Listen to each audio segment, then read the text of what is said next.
we're actually going to go to the first, I believe it's the first, correct me if I'm wrong, international game of the year. It's going to be in London, played at the Tottenham Hotspur Stadium. And we got the New York Jets taking on the Minnesota Vikings. Now, who would have thought the Minnesota Vikings would be undefeated for this game? I'm really, really, really high on this defense. I like this defense a lot. We can talk about Minnesota after New York because I think New York came out of that Denver game with more questions than answers. You got, I mean, Salah's questioning cadence counts now. He's questioning Aaron Rodgers' cadences right now.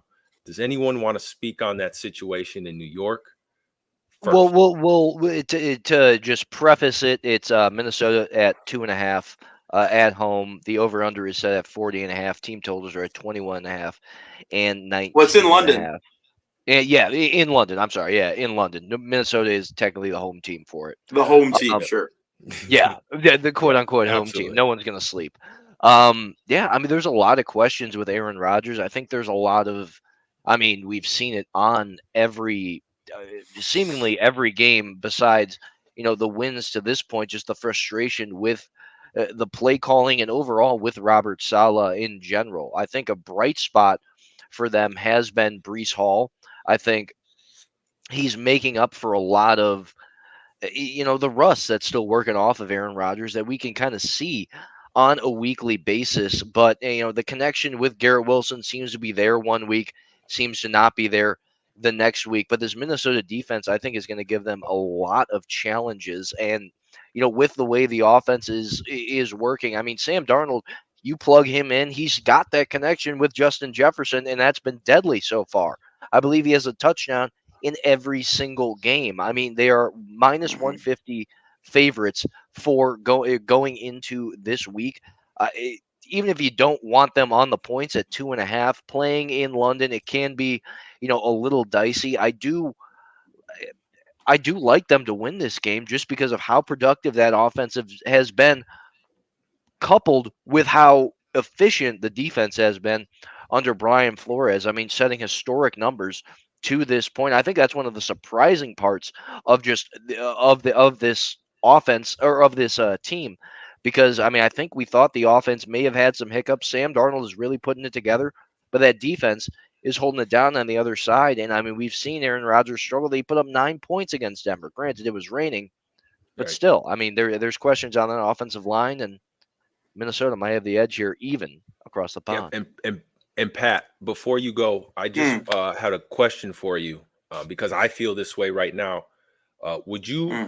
have any thoughts about maybe sitting Aaron Rodgers for this game? I know he came out of last week's game versus Huh. Denver banged up. Uh, Yeah. would you at least consider playing Tyrod Taylor for this game, especially considering we don't know where Morgan Moses is at right now as far as health is concerned. Maybe not a fully healthy offensive line this weekend. What are your thoughts? Yeah. I mean, you teed it up for me right there. I was gonna say with this Jets team, the ingredients were all there, right? You had all of the elite defensive talent, first round picks across that defense, all pros in multiple spots at every level. Garrett Wilson, you bring in Mike Williams, you bring in the whole circus of Aaron Rodgers. It goes down last year, and you're rebooting it. But you need, if you're going to have Aaron Rodgers on your team, you better have an offensive line to protect him, because he's not the mobile 30-year-old that he was winning that Super Bowl. He's become a guy who's going to rely on his bookend tackles to protect him, to be able to read the field. And I do think he can still be a dangerous quarterback. I think that he could lead that offense to success. And I mean, Garrett Wilson is one of the best young rookie or young, not a rookie, but young wide receivers in the NFL. We saw him do it with Zach Wilson. So I have no doubt that they can have a dynamic offense. But, and you have Brees Hall too. But if you don't have an offensive line to support Aaron Rodgers, and I think you said it yourself, Christian, you need to get that O-line right, and you need to make sure that they can block, because Aaron Rodgers is the most fragile Hall of Fame quarterback. And I'm not saying emotionally, I'm saying literally physically fragile Hall of Fame player in the NFL at this moment. So, yeah, he's talented. Yeah, he should be great. Mike, to your point, he does need to develop the connection with these guys. But if you can't block him against the Denver Broncos, you're damn sure not going to be able to block Brian Flores' defense the way he's been able to absolutely cause havoc for some of the best quarterbacks in the NFL. I mean, you talk about Purdy, Stroud, Jordan Love was – everybody was talking about him as an elite quarterback. I mean, albeit, I mean, they roared back towards the end there. But, for the beginning of that game, Brian Flores is proving to you why at the end of this season he's going to have multiple head coach jobs sitting on the table for him, just based on the way that he has turned this Vikings defense into one of the best units in the NFL. Christian, so with that, I think, Christian, I'm just going to say I agree that they should shut down Aaron Rodgers, start Tyrod Taylor for this game. I don't know if that's punting it and calling it a loss, but you got to consider the rest of your season right now, and it doesn't look like it's going to turn around against the elite defense in the Vikings. Christian, I have a question for you. To this point, Sauce Gardner does not have a pick. They have one interception throughout all of the games to this point. They have a good pass rush. I mean, what is yeah, I mean, you played the game. I mean, what is something that you can kind of lean on defense when you're not getting what I think is expected production in terms of turnovers, in terms of being able to get the ball back in the offense's hands quickly. I mean, we've seen the frustration with Aaron Rodgers. He's pissed at Robert Saleh, who is, guess what, making the defensive play calls. I mean, is there anything you can do at this point, especially with a game that's going to be overseas? A very effective offense. I mean, kind of what is the answer there, on that side of the ball? I mean, the only thing with Minnesota that I can think of is to get pressure on Darnold, is to attack him blitz. It seems like he's had a great pocket. It seems like that's one of the key points why Minnesota is good year after year after year, is because they always put out a high-end quality offensive line that you can rely and depend on. And that hasn't changed regardless of who's at quarterback.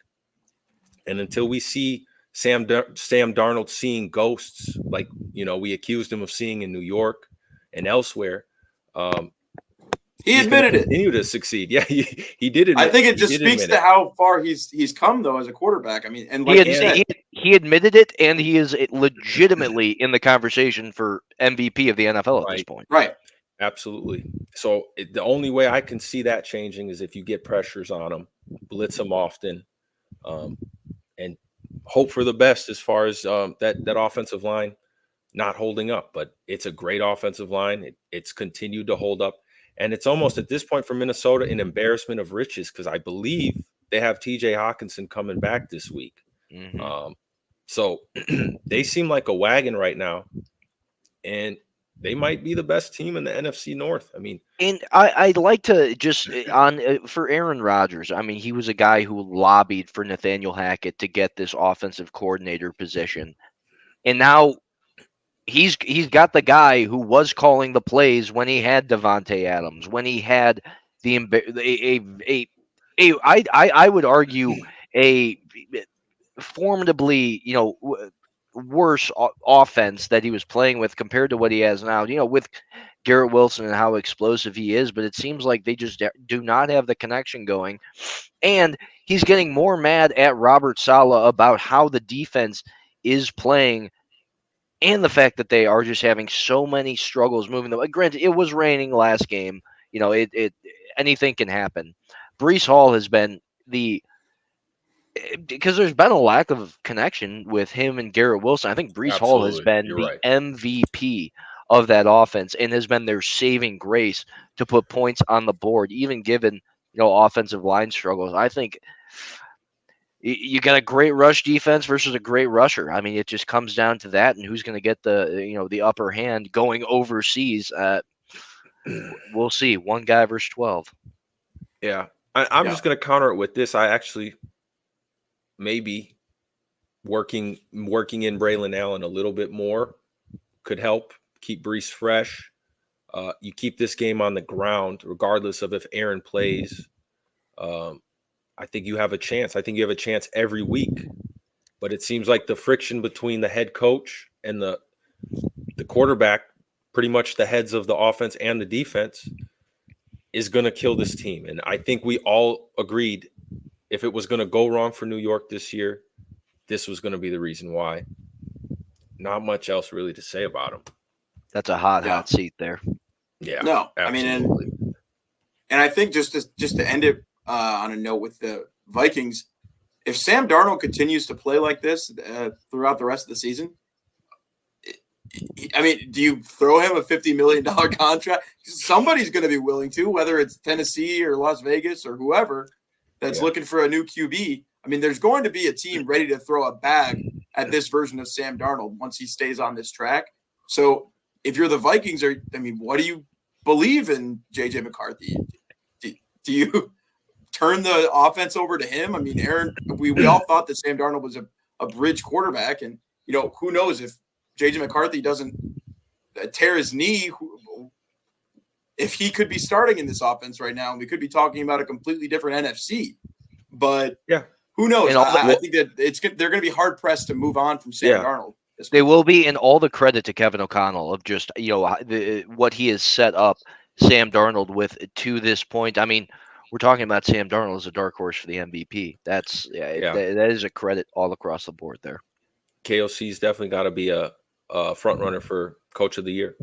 And as far as JJ, he is only 21. I mean, you see what it takes. I mean, time helps. He is just 21. With that being said, God, he's young. He's young.